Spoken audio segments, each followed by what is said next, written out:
আমাদের বিরুদ্ধে বিষোদ্গার করার জন্য আমরা যাদেরকে পকেটে নিয়েছিলাম এরকম একটা দল আমাদের বিষোদ্গার করেছে। আসলে যারা বেঈমান যুগ যুগ ধরেই তারা বেঈমান। খালেদা জিয়া আপসহীন এই জন্যই বলে বেগম খালেদা জিয়া কাউকে কিন্তু সরিয়ে দেয় না, তাদের মতো করে তারা সরে গেছে এবং ক্ষমতার মসনদের চিন্তা করে। আপনাদেরকে একটি কথা দিয়ে যেতে পারি, যারা আরজু হত্যার সাথে জড়িত কেউ রেহাই পাবে না।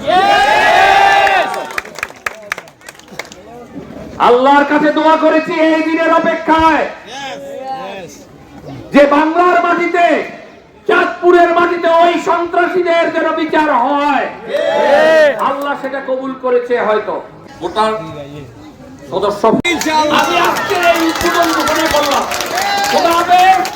বাংলাদেশ জিন্দাবাদ, বেগম খালেদা জিয়া জিন্দাবাদ, তারুণ্যের প্রতীক তারেক রহমান জিন্দাবাদ, শহীদ প্রেসিডেন্ট জিয়াউর রহমান অমর হোক। আসসালামু আলাইকুম।